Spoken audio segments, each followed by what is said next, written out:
अदाकारी में एक लड़का कॉन्फिडेंस से भरा हुआ, क्योंकि यूनिवर्सल सी बात है ये कि एक टॉप मॉडल एक्टिंग का कहेगा तो उसको पहला तो हीरो ही ऑफर होगा ना। पहला रोल आपको क्या ऑफर हुआ? मुझे एक बहुत छोटा कैरेक्टर ऑफर हुआ था, वो भी टेलीफिल्म में। कितने सीन थे? एंजलीन मलिक की वो टेलीफिल्म थी, आई स्टिल रिमेंबर। कितनी गिरें बाकी हैं। हाँ, उसमें मेरे कुछ 5 सीन्स थे। वाह वाह वाह, ये तो ਤੁਹਾਨੂੰ ਮਤਲਬ ਇੱਕ ਸੀਨ ਪਰ ਫੁੱਟ ਵੀ ਨਹੀਂ ਪਿਆ ਹੁਣ। ਭਾਈ ਨਾ ਬੱਚਿਆਂ ਦੇ ਨਾਲ ਗੱਲ ਮੈਸੇਜ ਤੇ ਕਰਦੇ ਹੋ ਜਾਂ ਨੀਵੇਂ ਹੋ ਕੇ ਕਰਦੇ ਹੋ? ਉਹ ਖੜੇ ਹੋ ਕੇ ਗੱਲ ਕਰਦੇ ਨੇ। अच्छा ਹਾਂ, ਬੱਚੇ ਉਤਲੇ ਪੋਰਸ਼ਨ ਚ ਨੇ ਨਾ। अच्छा, ये कहानी बड़ी इंटरेस्टिंग होती जा रही है। आपने वो 5 सीन इस उम्मीद से कर लिए कि चलो यार ये तो प्रोसेस का हिस्सा है, मेरे 5 सीन देखेंगे तो मुझे हीरो मिल जाएगा। उसके बाद क्या हुआ?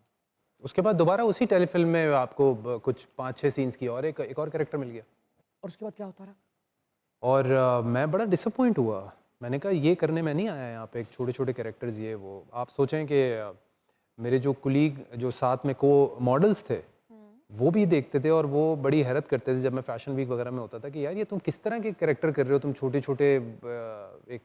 तो मैंने कहा यार वो अब जाहिर सी बात है, मेरे पास कोई पर्ची तो है नहीं। यानी कि वो ये इतना बहुत बड़ी confident बात है आयशा कि आप एक टॉप मॉडल हैं जी। कि आप जब रैंप पे आते हैं तो आप उस वक्त के जो टॉप 3 हैं, जो बड़े बड़े हैं, उनमें कभी वो जीत रहे हैं, कभी आप जीत रहे हैं। जो टॉप 3 में मुकाबला ही चलता है ना, वो आपको हैरत की नजर से देख रहे हैं। तो ये क्या कर रहा है?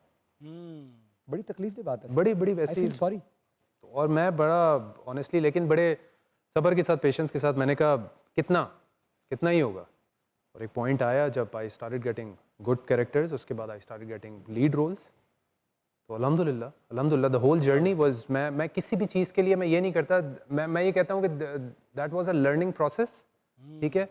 और मैं अपनी ज़िंदगी में कोई भी चीज़ रिग्रेट नहीं करता, जो कुछ भी हुआ। अरे यार, जो कुछ भी जो प्रोसेस था, जाहिर सी बात है heart breaking, ups and downs, ये ज़िंदगी का हिस्सा है, ये हमारे प्रोफेशन का हिस्सा है।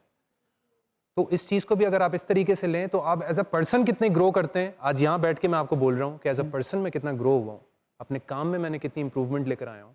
क्योंकि अगर तो जो लोग चाहते थे कि मैं उस चीज़ पे एकदम डिसअपॉइंट हो जाता और मैं डिसहार्ट हो जाता और मैं कमरे में अपने आप को बंद कर लेता कि मैं नहीं कर सकता, आई कांट डू इट, तो this is what people want.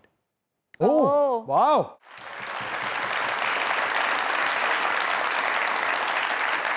एक सवाल आपसे, एक लड़का जो टॉप मॉडल था उस वक्त का, मैंने आपको अवार्ड जीतते हुए देखा है, अपनी आंखों के सामने देखा है कि मैं 7वीं लाइन में बैठा हूँ अवार्ड शो में और मैं अपने स्ट्रगलिंग दौर में हूँ और एक लड़का best model of the year जीता है। आप यूं मेरे सामने से गुजरे थे, मुझे याद है वो दिन आज भी। 8 हमारी साल की मुलाकात भी हुई है, मुलाकात भी वही उसी अवार्ड पे हुई थी। बिल्कुल बिल्कुल। आप मेरे सामने से गुजर रहे थे तो मुझे ऐसा लग रहा था कि यार एक शख्स का ख्वाब पूरा हो रहा है, इसको कैसा लग रहा होगा। वो लड़का जब डायरेक्टली उसको हीरो नहीं मिला या बड़ा ड्रामा नहीं मिला, जो आपने सोचा होगा कि मैं तो एक्टिंग में आऊंगा तो बस मैं तो टॉप मॉडल हूं, ऐसे ही है। उस रात नींद आई थी?